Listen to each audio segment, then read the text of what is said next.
بسم اللہ الرحمن الرحیم۔ عالیہ اول کی کتاب ہے الہدایہ، اور الہدایہ کا جو زول یہ ہم سبق شروع کرنے لگے ہیں۔ آج ہم نے پڑھنا ہے وضو توڑنے والی چیزیں۔ فصل فی نواقض الوضو، وضو توڑنے والی چیزوں کے بیان میں۔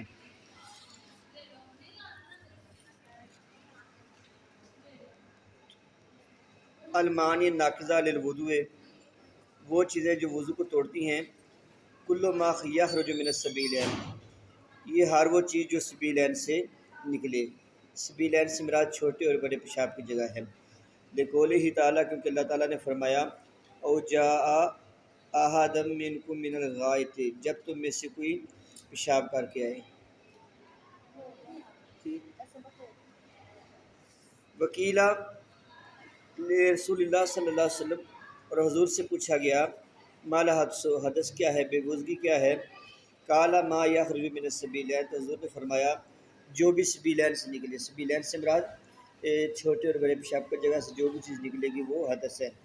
وکلمۃ ما عامۃ، کلمہ ما عام ہے۔ کون سا لفظ ما؟ یہ جو ما یخرج، یخرج سے جو پہلے ما ہے نا، یہ عام ہے کہ جو بھی نکلے، چاہے وہ عادتاً نکلے چاہے عادت سے ہٹ کے نکلے۔ عادتاً کیا نکلتا ہے؟ عادتاً نکلتا ہے پیشاب اور پخانہ، اور غیر عادت خون وغیرہ یا پیپ، یا مطلب عورت کو جو استحاضہ کا خون ہے وہ بھی عادت سے ہٹ کے نکلتا ہے۔ فتناول المتعاد، تو یہ عادتاً نکلنے والی چیز کو بھی شامل ہوگا، وغیرہ ہو، اور جو عادت سے ہٹ کے نکلتے اس کو بھی شامل ہوگا۔ کلیئر ہو گیا بیٹا یہاں تک؟ کچھ چیز سمجھنے والی ہو اس میں؟ اب آ گیا جی۔ ودم والکہ ہو، خون اور کیا اذا خرج من البدن، جب یہ بدن سے نکلے، فتجاوزا، اور نکل کر تجاوز کر جائیں۔ خون اور پیپ، سوری کہہ کا میں نے پیپ ہے، خون اور پیپ جب بدن سے نکلیں اور بدن سے نکل کے بڑھ جائیں، فتجاوزا، یہ دونوں بڑھ جائیں کہاں تک؟ الی موضع، اس جگہ تک، یلحقہ حکم التطہیر، کہ جس کو تطہیر کا حکم لاحق ہوتا ہے۔ تطہیر کا حکم کس حصے کو لاحق ہوتا ہے؟ 4 اعضاء ہیں، چہرہ، سر، ہاتھ اور پاؤں، ہاتھ کونیوں سمیت اور پاؤں ٹخنوں سمیت۔ تو یہاں سے یہ چیز پتہ چلے گی اگر ان 4 اعضاء سے خون نکلا، بے شک ایک قطرہ نکل کے باہر آ گیا پھر بھی وضو ٹوٹ جائے گا، اور اگر ان 4 اعضاء سے علاوہ خون نکلا ہے تو یہ ضروری ہے کہ خون نکل کے اتنا بہے کہ بہہ کر ان 4 اعضاء تک آ جائے۔ یلحقہ، وہ مل جائے اس عضو تک جس کو تطہیر کا حکم لاحق ہوگا۔ والکیو، یہ ال کا غلط لکھا ہے، والکیو مال الفم، اور وہ کیا جو منہ بھر کر ہو، وہ بھی وضو کو توڑ دیتی ہے۔ اگر منہ بھر کے نہیں ہے تو وضو نہیں ٹوٹے گا، اگر منہ بھر کر تو وضو ٹوٹ جائے گا۔ وقال الشافعی رحمہ اللہ، امام شافعی رحمۃ اللہ علیہ کہتے ہیں الخارج من غیر السبیلین، جو غیر سبیلین سے نکلے، مطلب پیشاب کی جگہ سے علاوہ جسم کے کسی اور حصے سے نکلے، مثلا کسی کو پھوڑا ہے، پنسی ہے، پھوڑے پنسی سے خون نکلے گا نا، پیپ نکلے گی، یا کسی کو زخم ہو گیا، کٹ لگ گیا ہے تو اب وہاں سے بھی خون نکلے گا۔ امام شافعی کہتے ہیں کہ نہیں، غیر سبیلین سے اگر خون، پیپ یا کچھ بھی نکلے تو وہ وضو کو توڑنے والا نہیں ہے۔ لا ينقض الوضو، وضو نہیں توڑے گا۔ اب ان کی دلیل کیا ہے؟ کہتے ہیں دلیل یہ ہے لما روی انہ علیہ الصلوۃ والسلام، جیسا کہ آپ سے روایت کیا گیا انہ کہا، حضور نے کہہ کی فلم یتوضا، اور کہہ کرنے کے بعد حضور نے وضو نہیں کیا۔ یہ امام شافعی کی پہلی دلیل ہے۔ پہلی دلیل یہ دیتے ہیں کہ وہ کہتے ہیں، امام شافعی کا موقف یہ سمجھیں، وہ کہتے ہیں کہ جو چیز پیشاب کی جگہ سے نکلے، سبیلین سے نکلے، وہ تو وضو کو توڑے گی، اس کے علاوہ جو ہے وہ وضو کو نہیں توڑے گی۔ اب یہ ان کی ایک دلیل اس پہ یہ ہے کہ حضور نے کہا کی اور حضور نے وضو نہیں کیا۔ اب کیا ہے، منہ سے نکلی نا، اگر منہ سے کیا نکلنے سے یا یہ نجاست نکلنے سے وضو ٹوٹتا ہوتا تو حضور بھی وضو کرتے۔ یہ پہلی دلیل دیتے ہیں۔ دوسری دلیل والینا غسل غیر موضع الاصابہ،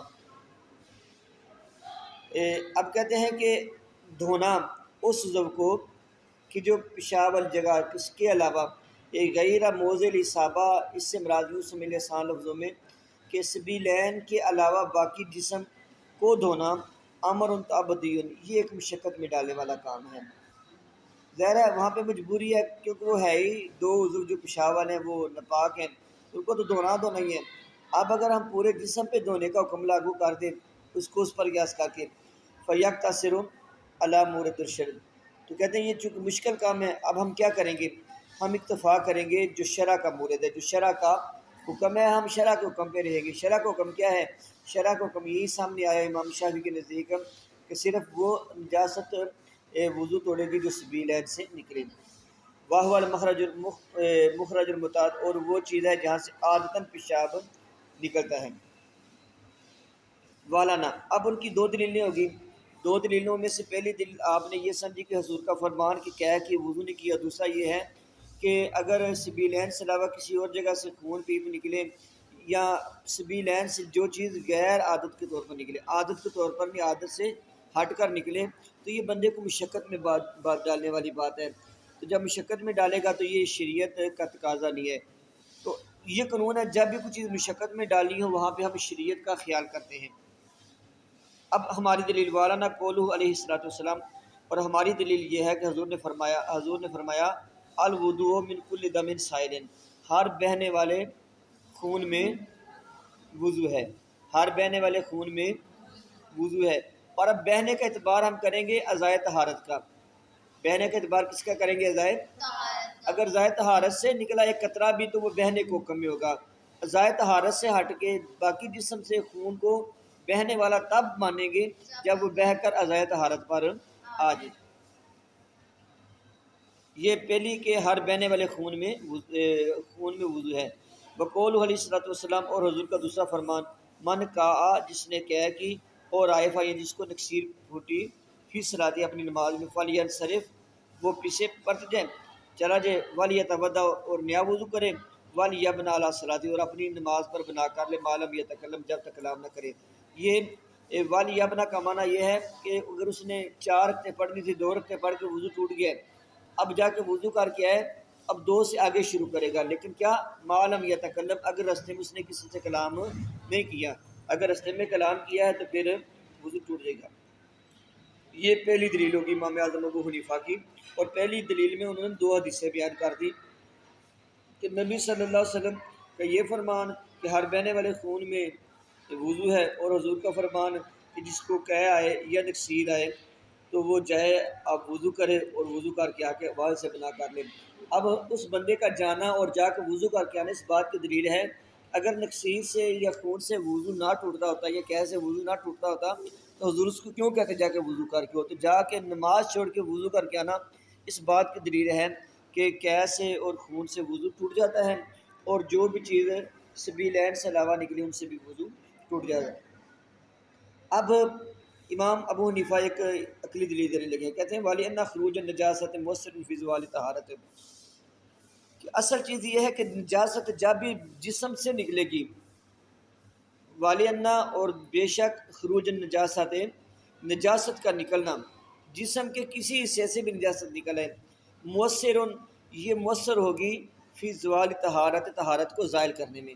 جب جسم سے طہارت نکلتی ہے، جسم سے نجاست نکلتی ہے تو طہارت زائل ہو جاتی ہے۔ وہذا القدر فی الاصل مقول، اور یہ اتنی مقدار اصل میں مقول ہے۔ اتنی مقدار اصل میں مقول سے مراد یہ ہے کہ اصل تو تھا سبیلین سے نجاست کا نکلنا، اب سبیلین سے علاوہ جہاں سے بھی نجاست نکلے گی تو اصل بات تو پائے گی، اصل بات کیا ہے کہ نجاست نکلے چاہے جہاں سے بھی ہوں۔ والاقتصار علی الاعضاء الاربعہ غیر مقبول، اب اقتصار اعضاء اربع پر یہ غیر مقبول ہے، یہ عقل میں نہیں آتا۔ اعتراض یہ ہوا کہ یہ آپ نے جی بات کی، اگر اعضاء اربع سے جو 4 وضو والے اعضاء ہیں یہاں سے خون نکلے ایک قطرہ، وضو ٹوٹ جائے گا۔ اگر ان 4 اعضاء کے علاوہ خون نکلے تو اتنا نکلنا چاہیے کہ بہہ کر یہاں تک آ جائے۔ یہ کہتے ہیں عقل میں بات نہیں آ رہی، اگر خون نکلنے سے وضو ٹوٹتا ہے تو جیسے چہرے سے قطرہ خون کا نکلے یا ہاتھ سے قطرہ خون کا نکلے وضو ٹوٹ جاتا ہے، ایسے ہی سینے سے یا ران سے خون کا قطرہ ایک قطرہ بھی نکلے پھر بھی وضو ٹوٹنا چاہیے۔ اس کا جواب یہ دیتے ہیں، ہاں جی، لیکنہ یتعدی ضرورتاً تعدی الاول، اس میں میں یہ ذرا پیچھے سے ترجمہ دیکھ لوں. ہاں جی، لیکن اول کے متعدی ہونے کی وجہ سے یہ متعدی ہوگا، اول کے متعدی ہونے کی وجہ سے یہ بھی متعدی ہوگا. یہ جو منع ہے نا، اول کے متعدی ہونے کی وجہ سے یہ بھی متعدی ہوگا، اس کا مطلب یہ ہے کہ جب اول متعدی ہوا، یعنی کہ جب نجاست سبیلین سے نکلی تو وضو ٹوٹا، تو ایسے ہی اس سے بھی وضو ٹوٹنا چاہیے. اب باقی جو بات رہ گئی سیلان والی کہ چہرے سے قطرہ نکلے، اعضائے اربعہ میں سے قطرہ ہے تو وضو ٹوٹے گا، باقی جسم سے زیادہ نکلنا ضروری ہے. تو کہتے ہیں اس کی وجہ یہ ہے ان الخروج انما یتحقق بالسیلان، خروج متحقق ہوگا سیلان کے ساتھ، خون کے بہنے کے ساتھ، الی مودین، اس جگہ تک، یلحقہ حکم التطہیر، جو تطہیر کو حکم کو شامل ہے. اب دیکھیں نا، یہ چہرہ ہمارا، یہ ہاتھ، یہ طہارت کو شامل ہے نا، تو یہاں پر نجاست پہنچے گی تو یہ وضو ٹوٹے گا نا، اگر یہاں سے نجاست نہیں پہنچے گی تو وضو بھی نہیں ٹوٹے گا. واب مال الفم فی الکے، اب دوسرا مسئلہ تھا منہ بھر کے میں وضو کیوں ٹوٹتا ہے. کہتے ہیں لأن بزوال القشرۃ، کہتے ہیں کہ جیسے ہاتھ کے اوپر زخم ہو تو ہم اس کو تھوڑا سا چھیلیں، اوپر سے وہ چھلڑ اتر کر نیچے سے خون نکل آتا ہے نا، تاظہر نجاست نکلتی ہے فی محلہ، اپنے محل میں، فتکون بادیۃ، اب وہ ظاہر تو ہوئی ہے، لا خارجت، خارج نہیں ہوئی، بخلاف السبیلین، برخلاف سبیلین کی. سبیلین میں نجاست ظاہر ہو جائے تب بھی وضو ٹوٹے گا، اور سبیلین کے علاوہ اگر باقی جسم میں نجاست نظر آئی ہے تو وضو نہیں ٹوٹے گا، نجاست نکلے گی تو وضو ٹوٹے گا. کیوں؟ وجہ کہ لأن ذلک الموضع لیس بموضع النجاست، یہ جو جگہ ہے یہ نجاست والی جگہ نہیں ہے. باقی جو جسم کے اعضاء ہیں، جو اعضائے اربعہ ہیں، یہ نجاست والی جگہ نہیں ہے. تو فرق ہے، نجاست والی جگہ جو دو اعضاء ہیں وہاں پر نجاست کا ظاہر ہونا ہی نجاست توڑنے کے لیے کافی ہے، اور ان دو اعضاء کے علاوہ، سبیلین کے علاوہ باقی پورے جسم سے جہاں سے بھی نجاست ظاہر نہیں ہوگی بلکہ نجاست باہر نکلے گی تو وضو ٹوٹے گا. فیستدل بظہور الی الانتقال، اب استدلال کیا جائے گا ظہور کے ساتھ، علی الانتقال، منتقل ہونے پر، والخروج، اور خروج کے ساتھ. اب ظہور اس میں تب مانا جائے گا کہ جب خون منتقل ہوگا یا جسم سے باہر نکلے گا. ومال الفم، اور منہ بھر، منہ بھر کسے کہتے ہیں؟ ان یکون بحال، اس حال میں ہو، لا یمکن ضبطہ الا بتکلف، کہ جس کو روکنا ممکن نہ ہو مگر تکلف کے ساتھ، یعنی کہ جس کو روکنا چاہے تو روک نہ سکے، اس کو منہ بھر کیا کہتے ہیں. لأنہ یخرج ظاہرا، کیونکہ یہ ظاہر نکل رہی ہوئی ہے، فاعتبر خارجا، اب اس میں اعتبار کر لیا جائے گا خارج کا. وقال ظفر، امام ظفر کہتے ہیں قلیل الکے وکثیر السوان، چاہے تھوڑی کہ ہے چاہے زیادہ کہ ہے، یہ برابر ہیں. کہتے ہیں زیادہ کہ سے بھی وضو ٹوٹے گا، تھوڑی کہ سے بھی وضو ٹوٹ جائے گا. وقضا لا یشترط السیلان، اس طرح امام ابو ظفر یہ بھی کہتے ہیں سیلان کی شرط بھی نہیں لگائی جائے گی کہ خون بہہ کر موضع تطہیر تک پہنچے، بلکہ جیسے سبیلین سے وہ ناپاک اعضاء سے نجاست کا ظاہر ہونا وضو کو توڑتا ہے نا، ایسے ہی سبیلین کے علاوہ باقی جسم سے بھی نجاست کا ظاہر ہونا وضو کو توڑ دینا چاہیے. اعتبار کرتے ہیں بالمخرج المعتاد، اس مخرج پر جو آتن مخرج ہیں. والے اطلاق قولی علیہ الصلوۃ والسلام، اور حضور نے اس کو مطلق رکھا ہے. حضور نے کیا مطلق رکھا ہے؟ القلس حدث، حضور صلی اللہ علیہ وسلم نے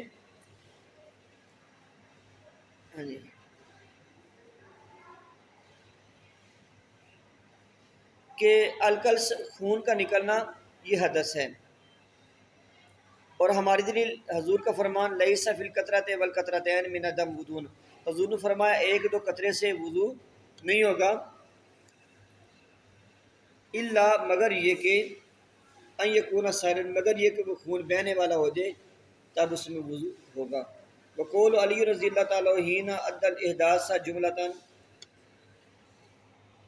او دسۃ تمل الفم، اور حضرت علی رضی اللہ تعالیٰ عنہ کا قول ہے کہ جس وقت آپ نے تمام احداث کو شمار کیا تو فرمایا یا کہ جو منہ بھر دے، یا کہ جو منہ بھر دے، اور 10 تمل الفم. جب حضرت علی نے ایک دن ویسے اپنے لوگوں کو بتایا تھا کہ کون کون سی چیزیں وضو کو توڑتی ہیں۔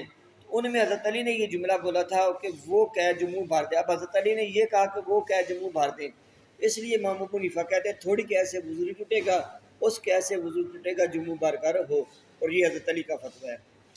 وَإِذَا تَعَارَضَتِ الْأَخْبَارُ، جب اخبار میں تعارض آ جائے، ایک حدیث سے کچھ پتہ چلتا ہو، ایک حدیث سے کچھ، اخبار میں نے حدیث یجعل ما رواه الشافعی، اچھا جب ان میں تعارض واقع ہو گیا تو یحمل ما رواه الشافعی رحمہ اللہ علی القلیل، اب جو امام شافعی نے روایت کی تھی اس کو قلیل پر محمول کیا جائے گا۔ امام شافعی نے کیا روایت کی تھی؟ امام شافعی نے فرمایا کہ حضور نے ایک قید کی لیکن وضو نہیں کیا، تو یہ حضور نے اس لیے وضو نہیں کیا تھا کہ وہ قلیل تھی، اگر کثیر ہوتی تو وضو کر لیتے۔ وما رواه ظفر، اور جو امام ظفر نے روایت کیا ہے کہ یہ حضرت علی والی حدیث جو ہے یہ علی الکثیر، یہ کثیر پر محمول ہوگی۔ والفرق بین المسلکین قد بینا، دونوں مسلوں کا فرق ہم نے واضح کر دیا۔ اب ساری گفتگو کا خلاصہ جو قے کے حوالے سے ہے، امام شافعی کہتے ہیں حضور نے قے کی وضو نہیں کیا، اس کا مطلب ہے قے سے وضو نہیں ٹوٹتا، اور جو چیز سبیلین کے علاوہ نکلی اس سے بھی وضو نہیں ٹوٹتا۔ یہ حضرت امام ظفر نے روایت کیا کہ حضرت علی نے ایک دن کہا کہ یہ چیزیں وضو توڑتی، اور اس میں حضور نے فرمایا کہ منہ بھر قے بھی وضو توڑتی ہیں۔ اب امام ابو حنیفہ نے کہا کہ ہم وہ بات کرتے ہیں، ایسا عمل کرتے ہیں کہ امام شافعی کی حدیث پر بھی عمل ہو جائے گا اور امام ابو حنیفہ کی حدیث پر بھی عمل ہو جائے گا۔ تو امام شافعی کی حدیث کا تقاضا یہ ہے کہ اگر تھوڑی قے ہو تو وضو نہیں ٹوٹنا چاہیے، تھوڑی قے ہو تو وضو نہیں ٹوٹنا چاہیے، اور زیادہ قے ہو تو وضو ٹوٹ جانا چاہیے۔ زیادہ قے والی امام ظفر کی روایت پہ محمول کر لیں گے، اور امام شافعی کی روایت تھوڑی قے پر محمول کر لیں گے۔